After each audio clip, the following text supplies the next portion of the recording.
കേരളത്തിൽ പ്രത്യേകിച്ചും ദക്ഷിണേന്ത്യയിൽ പൊതുവെയും ഭാരതീയ ജനതാ പാർട്ടിയുടെ അടിത്തറ വർദ്ധിപ്പിക്കാൻ കാര്യമായിട്ടുള്ള പരിശ്രമങ്ങളാണ് മാസങ്ങളായിട്ട് നടന്നുകൊണ്ടിരിക്കുന്നത്.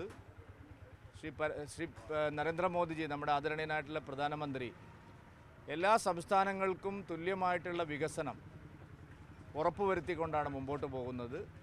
ദക്ഷിണേന്ത്യയിലാകെ സമഗ്രമായിട്ടുള്ള വികസനത്തിനുള്ള തയ്യാറെടുപ്പുകളാണ് അദ്ദേഹത്തിൻ്റെ ഓരോ നടപടികളിൽ നിന്നും ഉണ്ടാവുന്നത്.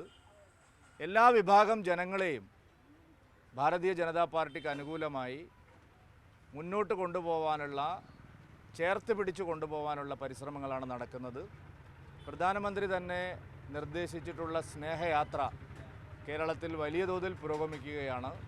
മതന്യൂനപക്ഷങ്ങൾക്കിടയിൽ നിന്ന് വ്യാപകമായിട്ടുള്ള പിന്തുണയാണ് ദേശീയ ജനാധിപത്യ സഖ്യത്തിന്, ഭാരതീയ ജനതാ പാർട്ടിക്ക് ലഭിച്ചുകൊണ്ടിരിക്കുന്നത്. ഇന്നലെ വൈദികരടക്കം നിരവധി ആളുകൾ പത്തനംതിട്ടയിൽ ഭാരതീയ ജനതാ പാർട്ടിയിൽ ചേർന്നു. വളരെ വലിയ അസ്വസ്ഥതയോടുകൂടിയാണ്, അസഹിഷ്ണുതയോടുകൂടിയാണ് കോൺഗ്രസും CPM-ഉം അവരോട് പെരുമാറുന്നത്.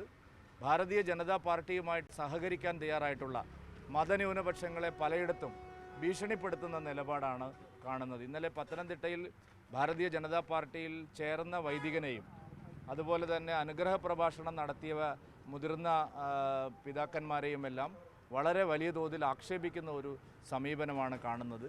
ഭാരതീയ ജനതാ പാർട്ടിയോട് ഒരിക്കലും മതന്യൂനപക്ഷങ്ങളും പാർശ്വവൽക്കരിക്കപ്പെട്ട ജനവിഭാഗങ്ങളും അടുക്കാൻ പാടില്ല എന്നുള്ള ഒരു വാശിയോടുകൂടി സംസ്ഥാനത്തെ ഭരിക്കുന്ന കക്ഷിയും പ്രധാന പ്രതിപക്ഷമായിട്ടുള്ള കോൺഗ്രസും തെറ്റായ സമീപനങ്ങൾ പുലർത്തുകയാണ്. ഇതിനെല്ലാം അതിജീവിച്ച് പാർശ്വവൽക്കരിക്കപ്പെട്ട ജനവിഭാഗങ്ങൾ, മതന്യൂനപക്ഷങ്ങൾ, പട്ടികജാതി പട്ടികവർഗ വിഭാഗത്തിൽപ്പെട്ടവരെല്ലാവരും ഭാരതീയ ജനതാ പാർട്ടിയെ സ്വീകരിച്ച് മുന്നോട്ട് വരികയാണ്. പ്രധാനമന്ത്രി ശ്രീ നരേന്ദ്രമോദിജിയുടെ തൃശ്ശൂർ സന്ദർശനം കേരളത്തിൻ്റെ രാഷ്ട്രീയ ചരിത്രത്തിൽ തന്നെ വലിയൊരു വഴിത്തിരിവായി മാറും. ഇപ്പോൾ അയോധ്യയിലെ രാമക്ഷേത്ര നിർമ്മാണത്തിൻ്റെ ഉദ്ഘാടനത്തിൽ ഒരു വലിയ പോളറൈസേഷന് വേണ്ടിയിട്ട് രണ്ട് മുന്നണികളും മത്സരിച്ചുകൊണ്ടിരിക്കുകയാണ്. അവരുടെ അഖിലേന്ത്യാ നേതാക്കൾ പറഞ്ഞതിനേക്കാൾ വിരുദ്ധമായിട്ടുള്ള കാര്യങ്ങളാണ് കേരളത്തിലെ കോൺഗ്രസ് നേതാക്കന്മാർ പറഞ്ഞുകൊണ്ടിരിക്കുന്നത്. പക്ഷേ മതന്യൂനപക്ഷങ്ങൾ ആ കാര്യമൊന്നും, അവർക്ക് ഈ മതപരമായിട്ടുള്ള ധ്രുവീകരണത്തെക്കാൾ കേരളത്തിലെ മതന്യൂനപക്ഷങ്ങൾക്ക് ആവശ്യം വികസനമാണ്, പുരോഗതിയാണ്. എല്ലാവരെയും ചേർത്ത് നിർത്തിക്കൊണ്ട് മുമ്പോട്ട് പോകുന്ന ശ്രീ നരേന്ദ്രമോദിയെ കേരളം രണ്ട് കൈയും നീട്ടി സ്വീകരിക്കുന്നതാണ്.